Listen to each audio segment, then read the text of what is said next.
नमस्कार मंडळी. तर 22 ऑगस्ट शनिवारच्या दिवशी आपल्याला असं बघायला मिळतंय की कमळी इथे रितेशचा विचार करत असते. रितेशला सणसणीत उत्तर कसं द्यायचं, त्याच्या विरोधात पुरावे कसे मिळवायचे या विचारात ती असते. थोड्या वेळाने कमळीच्या घरी तो मुलगा येतो. तो मुलगा म्हणतो, तुम्हाला विजेता क्लासच्या विरोधात पुरावा हवा होता ना? कमळी म्हणते, हो हवाय ना. तो मुलगा म्हणतो, माझा एक मित्र आहे विशाल. जसं त्या रितेश सरपोतदारने तुमचा फोटो वापरला बॅनरवर, तसं सेम त्या मुलासोबत सुद्धा केलं होतं. कमळी त्या मुलाला भेटायला लगेच निघते. तर इथे अन्नपूर्णा रितेशला भेटायला येते. अन्नपूर्णा रितेशशी आधी नीट बोलून घेते आणि कमळीचा विषय काढते. अन्नपूर्णा म्हणते, कमळी मोहिते नावाची मुलगी. कमळी प्रामाणिक आहे, हुशार आहे आणि आपल्याच कॉलेजमध्ये शिकते. तुला माहिती असेल ना हे सगळं? रितेशला कळतं की अन्नपूर्णा नेमकं काय बोलायचा प्रयत्न करते. तर इथे कमळी त्या मुलाला भेटायला येते. कमळी त्या मुलाला रिक्वेस्ट करते.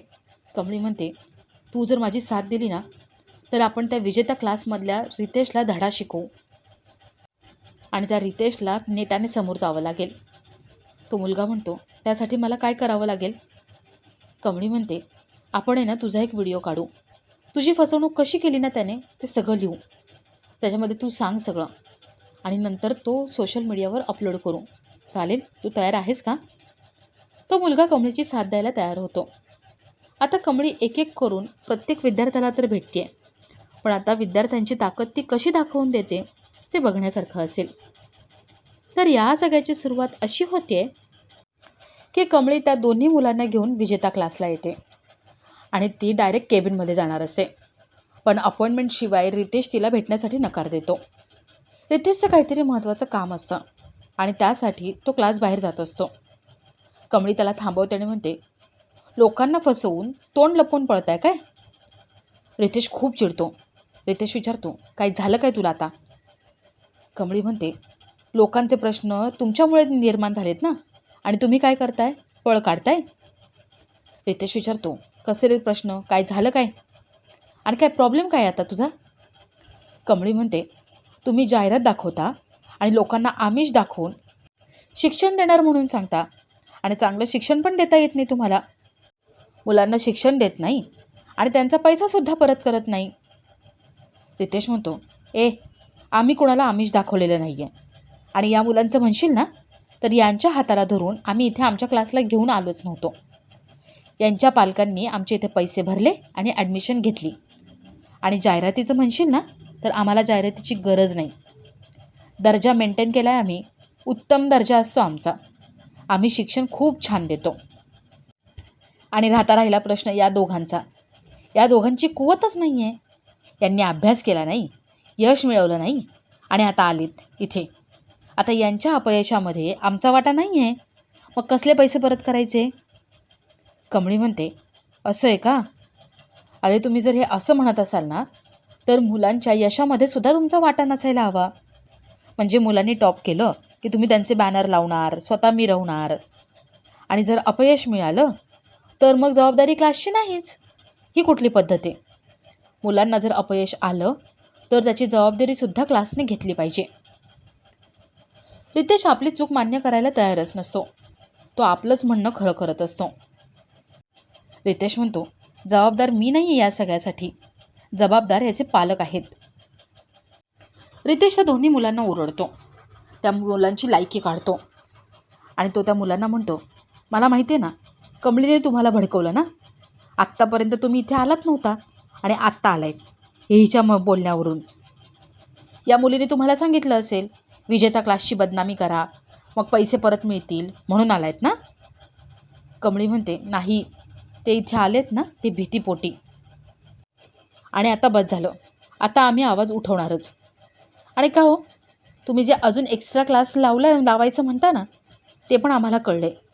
एक्स्ट्रा क्लासच्या नावाखाली तुम्ही अजून पैसे उकळता. ते सगळे पैसे परत मिळायला हवे. कमळी पैसे परत मागत असते आणि रितेश अजिबात पैसे देणार नाही याच्यावर अडून असतो. रितेश त्या मुलांना हिडीस करतो आणि त्यांना हकलायला लागतो. तो त्यांची लायकी काढतो. त्या मुलांना म्हणतो, तुम्हाला शिक्षण तर घेता आलं नाही ना, मग आता जा तुमच्या आई वडिलांसारखी धुनी भांडी करा, नाहीतर हातगाडी चालवा. कमळी म्हणते, तुम्ही खूप मोठी चूक करताय. तुम्हाला विद्यार्थ्यांची ताकद काय असते ते अजून माहिती नाही. आता मी दाखवते विद्यार्थ्यांची ताकद काय असते. रितेश म्हणतो, तुझ्याकडे कसल्याही प्रकारचा पुरावा नाही आहे. आधी पुरावा आण आणि त्यानंतर माझ्यासमोर उभी राहा. आणि यापुढे माझ्यासमोर अजिबात यायचं नाही आहेस तू. मला तुझ्याशी वाद घालायचा नाही आणि बोलायला वेळसुद्धा नाही आहे. तो कमळी आणि त्या दोन्ही मुलांना हकलतो. थोड्या वेळाने कमळी ऋषीला भेटायला येते. ऋषीला क्लासबद्दल जे काही झालं आहे ते सगळं सांगते. ऋषी म्हणतो, आपण आत्ता जाऊ आणि त्या रितेशला भेटू. कमळी म्हणते, नाही हो, त्याला भेटून काही उपयोग नाही आहे. तो खूप शातीर दिमागाचा आहे. सगळं प्लॅन करून करतोय तो. ऋषी म्हणतो, पण कमळी, तुझ्या सह्या, त्या खोट्या सह्या केल्या तरी कशा काय? कमळी म्हणते, त्या खोट्या सह्या नाही आहेत, त्या खरंच माझ्या सह्या आहेत. कमळी त्या सह्या अनिकाने कशा मिळवल्या ते ऋषीला सांगते. ऋषीला अनिकाचा अजून राग येतो. आणि कमळी पुढे त्या दोन मुलांबद्दल अजून जे समजले, विजेता क्लास एक्स्ट्रा क्लास लावण्याच्या बहाण्याने अजून फी उकळते, हे सगळं ऋषीला सांगते. ऋषी, साहेबा, कमळी यांना वाटतं की आता विजेता क्लासच्या विरोधात काहीतरी केलं पाहिजे, पण काय करायचं? साहेबा म्हणतो, ऋषी, ते सगळं नंतर विचार करा. आता तू आलायस ना, लवकर तुझ्या घरी चल आणि नयनतारा मॅडमला भेट. साहेबा उदास असतो, गप्प असतो. त्यामुळे ऋषीला डाऊट येतो की नक्कीच काहीतरी गडबड आहे. साहेबा ऋषीला त्याच्या घरी सोडतो आणि निघत असतो. ऋषी म्हणतो, साहेबा, अरे आतमध्ये ये, जेवून घे आणि नंतर जा. साहेबा म्हणतो, नाही, मला महत्त्वाचं काम आहे, त्यासाठी जायचं आहे. साहेबा निघून जातो. ऋषीला कळतं की नक्कीच नयनतारा काहीतरी बोलली आहे. तर इथे कमळी आपल्या घरी येते.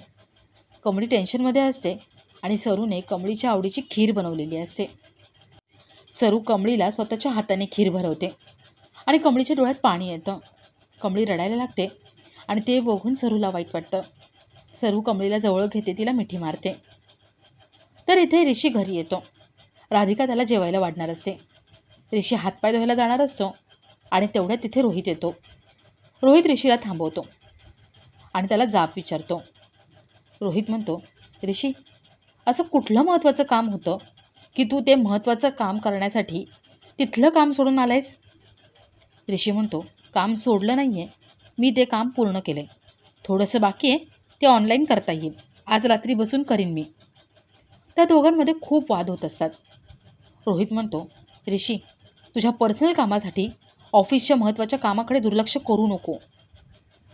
आणि हे जे बेजबाबदारपणे वागतोयस ना तू, ते आता बंद कर. त्या कमळीपायी तू स्वतःचं आयुष्य उद्ध्वस्त करतोयस. बेजबाबदारपणे वागतोयस काय, त्या कमळीला भेटतोयस काय, मोठ्यांचा आदर करत नाही. ऋषी, रोहित यांच्यामध्ये मोठमोठ्याने भांडणं व्हायला लागतात आणि तो आवाज ऐकून नयनतारा तिथे येते. नयनतारा रोहितला म्हणते, रोहित, हे काय चाललंय? रोहित म्हणतो, आई, अगं मला ऑफिसबद्दल काहीतरी वाटतं, काळजी वाटते, म्हणून मी बोलतोय. आणि ऋषीची सुद्धा काळजी वाटते. पण हा, बघितलं ना, धड काम करतच नाही.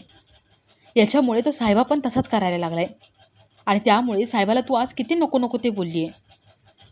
आत्ता ऋषीला कळतं की साहेबा उदास असण्याचं नेमकं कारण काय होतं. नयनतारा म्हणते, रोहित, नंतर बोलता येईल. नयनतारा ऋषीला फ्रेश व्हायला वर पाठवते आणि इथे मनात म्हणते, ऋषीला बोलून काही फायदा नाही आहे. जर माझं काम करून घ्यायचं आहे तर ऋषीचं प्रेम पुढे जाऊ द्यायचं नाही. मला आता माझ्या प्रेमानेच काटा काढावा लागेल. आता कमळीशीच बोलावं लागेल. तर इथे कमळीला खूप रडू येत असतं.